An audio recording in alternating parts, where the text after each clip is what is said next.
Hi, Wall Street Rich here with your investing tip of the day. Today's tip is do your homework, part 5, the PEG ratio. So in my last video, we looked at the PE ratio and discovered that companies with a higher growth rate should be able to support a higher PE. So how do we compare companies that have a slower growth rate to companies with a higher growth rate to find those companies that are truly undervalued? Well, the best way to do this is by looking at something called the PEG ratio. So most simply put, the PEG ratio is the PE ratio divided by the earnings per share growth. Okay, so in an idealized world, if you have a company that has growth of 20%, it should be able to support a PE of 20. If you have a company that's growing at 10% a year, it should only be able to support a PE of 10.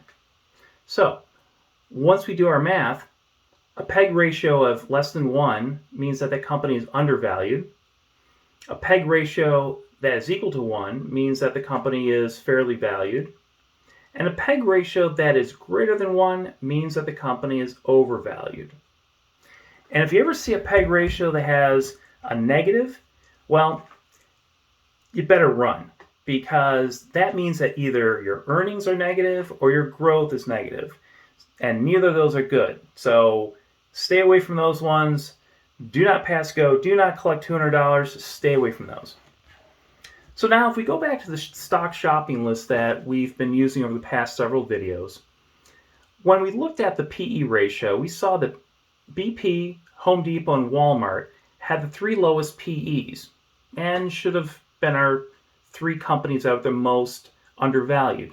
However, when we look at the PEG ratio for our 7 stocks, we now see that BP, Lululemon, and Starbucks look to be the most undervalued because they have the lowest PEG ratios. Why is this? Well, because Lululemon and Starbucks have a higher growth rate than Home Depot and Walmart. Okay, so what other statistics should we be looking at when we're trying to find those undervalued stocks and try and find the best ones for your portfolio? Well, I'll tell you in my next video.